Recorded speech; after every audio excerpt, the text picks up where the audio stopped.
बिस्मिल्लाहिर्रहमानिर्रहीम। मुकालमा टीवी के नए प्रोग्राम के साथ आपकी खिदमत में हाजिर हैं। इस टाइम दो चीज़ें पाकिस्तान के लोगों को सबसे ज़्यादा मुतासर कर रही हैं।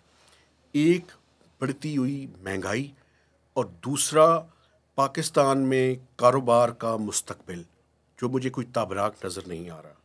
मैं कोई हौलनाक पिक्चर आपके सामने नहीं रखना चाहता, लेकिन गिलानी साहब, पाकिस्तान का जो आम आदमी है, जो लोअर मिडिल इनकम ग्रुप है, उसकी तो चीखों से बात आगे निकलनी शुरू हो गई है। यकीनी तौर पे अब आज जो आदाद शुमार जारी हुए हैं जी, ये जो हमारी पाकिस्तान स्टैटिस्टिक्स वाले हैं, पाकिस्तान ब्यूरो ऑफ स्टैटिस्टिक्स, शुमारियाती महकमे वाले 43.16%, जो कि नियर टू 45% कह रहे हैं या 50% कह रहे हैं, एक हफ्ते में जो बुनियादी अहम ज़रूरी अशिया हैं उनकी कीमतें 51 आइटम्स होते हैं सर इसके अंदर, उनकी कीमतें बढ़ी हैं।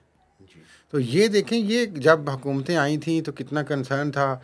अब निगरान हुकूमतों के भी कई अरसा हो गया, तो अब इस तरफ की तवज्जो यार नहीं कोई है। तवज्जो तो छोटी बात है। मैं आपको बताऊं, आप दो चीज़ें मैं आपके सामने रखता हूं, फिर उसकी डिस्कशन को आगे ट्रिगर करेंगे। देखें, जो गैस की और बिजली की कीमत बढ़ी है, अगर सिर्फ उसी का जायज़ा लिया जाए तो ये 43% में 14 से 15% वेटेज सिर्फ इन दो आइटम्स की। इन दो आइटम्स गैस की price Pakistan bureau of statistics के मुताबिक पिछले साल के मुकाबले में 1100% इंक्रीज है उसके अंदर। इसी तरह बिजली की कीमत भी आप देखें तो उसके अंदर इंक्रीज बहुत ज़्यादा है। ये जो आप हुकूमतों की बात कर रहे थे, इनके बारे में तो क्या बात की जाए। एक फेडरल गवर्नमेंट का एक इदारा है, जिस इदारे का नाम है national price monitoring committee, NPMC। इसको प्लानिंग मिनिस्टर समी सईद साहब चेयर करते हैं। मुझे नहीं समझ आती कि क्या बैठ के बातें करते हैं। टेक्नोक्रेट हैं, ब्यूरोक्रेट थे, फॉर्मर सिविल सर्वेंट थे, पता नहीं क्या करते हैं। मीटिंग एक आध उन्होंने पिछले दिनों में की है, लेकिन इन्फ्लेशन नीचे आने का नाम नहीं ले रही। मीटिंगों से देखें इन्फ्लेशन नीचे नहीं आती मोहतरम। यहाँ पे रेट लिस्ट लग जाती है, लेकिन बात ये नहीं है। बात ये है कि इफ़ेक्टिव रिडक्शन ऑफ प्राइसेस कैसे हो। रेट लिस्ट पे तो आप इम्प्लीमेंट कर देते हैं, लेकिन अगर रेट लिस्ट पे ही आपका 600 लिखा हुआ है तो उसको आप कैसे कम करेंगे? क्वेश्चन ये है। एक और भी बात मैं आपके सामने रखना चाहता हूँ। जो 51 आइटम्स हैं, अगर उनको बाइफरकेट करके देखें आप, तो जैसे मैंने आपको गैस और बिजली का बताया, एक चीज़ मैं पाकिस्तान के लोगों के साथ और अपने देखने वालों के साथ शेयर करना चाहता हूँ। जितने आइटम्स हैं 25% से लेके 100% तक उनकी कीमतों में इजाफा है, जिसमें चिली है, सिगरेट्स हैं, शुगर है, गुड़ है, दालें सब्जियां हैं, चीनी है, बिल्कुल इस तरह की हर चीज़ के अंदर आपको, यानी इस वीक में कंपैरिजन पिछले साल के इसी वीक के साथ अगर करें तो 25% से लेके 100% तक, और गैस की कीमत में 1100% का इजाफा है, जिसकी वजह से और मैं आपको एक और बात, अगर मुझे इजाज़त दें, ये पिछले साल का जो जून था, जून के एक हफ्ते में 48% को टच किया था। ये सेकंड टाइम है कि ये 43% को ये क्रॉस कर चुका है। तो ये दोबारा से इन्फ्लेशन बढ़ती हुई महसूस बढ़ती हुई। लेकिन इसमें यह भी सवाल है साहब कि अगर मार्च में कोई हुकूमत आती है, फरवरी के आखिर में इलेक्शन हो जाते हैं, तो क्या फौरी तौर पे वो भी तो कुछ नहीं कर पाएगी ना?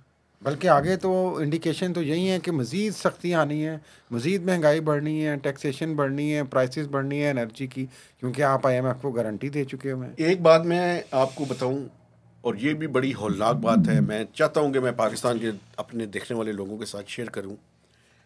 वो ये है कि आप ये देखें कि इस टाइम यूरिया की प्राइस क्या है। खादों की जो लोग इस टाइम गंदम की बुआई पंजाब के अंदर कर रहे हैं, उनको पता है कि जो फर्टिलाइज़र की प्राइस हुकूमत ने रखी थी, उस प्राइस पे किसी जगह उनको अवेलेबल नहीं है जी। वो जब ये बैठ के हैं ना, जो जब इनपुट की कॉस्ट भाईजान डबल होके आएगी, तो आप इससे अंदाज़ा लगाएं कि गंदम की कीमत किस हद तक बढ़ेगी, और उसका जो इन्फ्लेशनरी इम्पैक्ट है वो अगले 3, 4, 5 माह के बाद जब वो प्रोडक्शन अप्रैल मई में आएगी, तो आपको एक अफरात ज़र का नया जो अफरीत है वो सामने आते हुए नजर आएगा। और अगर मैं आप फिर मुझे कहते हैं आप ज़्यादा बोलते हैं, लेकिन ये भी इंपॉर्टेंट एक चीज़ है जो मैं शेयर करना चाहता हूँ। जो खाने पीने की चीज़ें हैं, प्याज की कीमत पाकिस्तान के मेरे देखने वाले लोगों सुन लें आप, प्याज की कीमत अगले चंद दिनों में 250 को क्रॉस कर जाएगी। अभी 180 है मेरा ख्याल है। 250 को क्रॉस कर जाएगी। मैं वजह बताने लगा हूँ।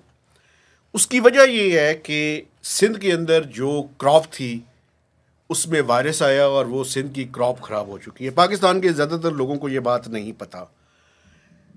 दूसरी तरफ क्या हुआ है, इंडिया ने अपनी एक्सपोर्ट के ऊपर पाबंदी लगा दी है। ईरान से हम मंगवा नहीं रहे, ये बिलाखिर मंगवाएंगे फिर। अब होगा क्या? अब हुकूमत के पास, मैं हुकूमत से रिक्वेस्ट करना चाहता हूँ, हमें भी अपनी प्याज की एक्सपोर्ट पे पाबंदी लगा देनी चाहिए, वरना ये प्याज जो थोड़ा सा अवेलेबल है ये बाहर चला जाएगा और आइंदा आने वाले चंद दिनों में प्याज की कीमत पाकिस्तान के आम आदमी की पहुंच से दूर हो जाएगी। इसका कोई वे फॉरवर्ड भी बताएं, आपके ख्याल में इमीडिएट वे फॉरवर्ड क्या है? देखें, गरीब के लिए या वो आदमी जो अफोर्ड नहीं करता, नाजरीन, उसके लिए तो यही है ना कि मुझे सस्ती चीज़ कैसे मिले। देखिए, दो चीज़ें जो है वो बड़ी इंपॉर्टेंट है। एक तो जो एडमिनिस्ट्रेटिव प्राइसेस है उसका हल तो फौरी तौर पे हमारे पास कोई नहीं है। हम रिन्यूएबल एनर्जी के ऊपर जाएं, हमें सोलर के ऊपर जाना चाहिए बिजली की कीमत के वाले से। गैस में आपको बता रहा हूँ, गैस के बारे में भी सुन लें। जनवरी में गैस की कीमत दोबारा 150 से 200% बढ़ेगी। गैस का तो आई डोंट नो कि क्या होगा। हमें, हमारी रिलायंस इंपोर्ट के ऊपर है। अगर इंपोर्ट की, आज वैसे मिनिस्टर कह रहे थे कि उन्होंने कोई कॉन्ट्रैक्ट कर लिया है RLNG का, अगर गैस टाइम पे आ गई तो ठीक है, वरना जनवरी के बाद खाने पकाने के अलावा गैस अवेलेबल नहीं होगी। हल क्या है? हल ये है कि हम एग्रीकल्चर मुल्क हैं यार, हम अपने घरों में छोटी छोटी सब्जियां क्यों नहीं पैदा करते? अब देखें, पाकिस्तान एक मुल्क था, ज़री मुल्क था, हम यहाँ से चीज़ें एक्सपोर्ट करते थे। अब पाकिस्तान के लोगों के पास खाने के लिए वो चीज़ें अवेलेबल नहीं है। आपको पता है पिछले 2-3 सालों में हमने $2 बिलियन से ज़्यादा की गंदम इंपोर्ट की है। हम एक्सपोर्ट करते थे यार। तो जिस तरह का आप कह रहे हैं कि शॉर्ट टर्म रिलीफ भी नहीं नज़र आ रहा, फिर तो ये मेरा ख्याल है कि ये जो ग्राफ है 43%, ये खुदा ना करे, लेकिन खौफ तो यही है कि ये 50% से आगे चला जाए। मसला ये है कि इस टाइम इन्फ्लेशन पे काबू पाने के लिए बड़ा ज़रूरी है कि हम शॉर्ट टर्म, मीडियम टर्म और लॉन्ग टर्म मेजर्स लें। फौरी तौर पे इन चीज़ों का कोई हल मुझे नज़र नहीं आ रहा। लेकिन जिस तरह के इलेक्शंस आ रहे हैं आगे, ज़ाहिर है अब इस हुकूमत को जाने की पड़ी होगी, नई को आने की पड़ी होगी। मतलब 1.5-2 महीने तो वैसे ही इंतज़ामिया पुरसाने हार ही नहीं होगी नशिया की, तो ये महीने तो बड़े सफ़र करना पड़ेगा। ये मैं अभी आपको जो सिर्फ ऑनियन का बता रहा हूँ, ये मेरे देखने वाले, आप अभी से प्याज या कम इस्तेमाल करें या ज़ख़ीरा तो प्लीज़ ना करें, मैं नहीं सजेस्ट करूँगा। ज़रूरत के मुताबिक, ज़रूरत के मुताबिक कम इस्तेमाल करें इन चीज़ों का, चूँकि ये जो मैं आपको बता रहा हूँ ये आप देखिएगा कि आइंदा चंद दिनों में इसकी कीमत बढ़ेगी। चले हल देखिए, हमें हल भी लोगों के जो है वो करना चाहिए। हम ग्रीन जो अपने छत है हमारे पास, लोगों के हर बंदे के पास सिटी के अंदर भी अवेलेबल है, उसको प्रॉपरली यूटिलाइज क्यों नहीं करते जी? मेरे ख्याल है करेंगे, और हम उम्मीद करते हैं कि वक्त भी हो गया काफ़ी कि जो आने वाली हुकूमत है और जो मौजूदा हुकूमत है, कम अज़ कम इलेक्शन के अलावा इन चीज़ों की तरफ भी थोड़ी सी तवज्जो देगी। एक चीज़ वैसे मैं आपको बताऊं, मुझे ये कहने की ज़रूर इजाज़त दें कि आप ये देखें कि ये जब मैं यूरिया की बात कर रहा हूँ, ये डीजल की बात करें यार आप। यूरिया और डीजल दो ऐसे कंपोनेंट्स हैं भाईजान जो एग्रीकल्चर की इनपुट की कॉस्ट को बहुत तेज़ी से बढ़ाते हैं। और ये डीजल की कीमत भी आप देखें तो पिछले साल के मुकाबले में ज़्यादा है, और यूरिया तो लोगों को अवेलेबल ही नहीं है। इन दो चीज़ों की मौजूदगी में जब गंदम की कीमत बढ़ेगी, एक बात ज़हन में रखें, गंदम और रोटी एक ऐसी चीज़ है कि जब उसकी कीमत बढ़ती है ना, पाकिस्तान में फिर हर चीज़ की कीमत बढ़ती है। हाँ, लेकिन वैसे हम ये भी तवक्को रखते हैं, वज़ीर-ए-आला पंजाब मोहसिन नकवी बड़े एक्टिव हैं। वो हम देखा पुलिस थानों में जाते हैं, अस्पतालों में जाते हैं, तो ये जो अब रोकी हुई है यूरिया कीमत की वजह से, उसको भी कहीं से बाहर निकालें। वो माफिया पावरफुल है, मोहसिन नकवी साहब इनफेक्टिव है। इस हवाले से कोई काम नहीं कर रहे पंजाब के कोशिश अंदर। तो करते नजर कोई आते कोशिश नहीं। मुझे बताएं उनकी कौन सी कोशिश आपको कामयाब नजर हर आती रोज है? हम देखते हैं कहीं ना कहीं जाके वो कह रहे होते हैं कि जनाब ये ठीक नहीं, है। यूरिया की प्राइस कम हुई है। आप किसी भी फार्मर वो से तो कह रहे हैं हमने वजीर आजम से बात की है, कुछ कह रहे हैं यार बात कहिए आप। ये जो फार्मर मेरे देखने वाले हैं, मुझे फीडबैक दें। मेरी इतलात के मुताबिक सिफारिशें करवाई जा रही हैं। कई लोगों ने मुझे फ़ोन किया है कि भाईजान मेहरबानी करें, हमें जो सरकारी कीमत है उस पे आप ले दें। मैंने कहा जी मेरा तो जानने वाला ही कोई नहीं है। मसला ये है कि इस टाइम जो फार्मर है उसको यूरिया नहीं मिल रही सरकारी कीमत पे।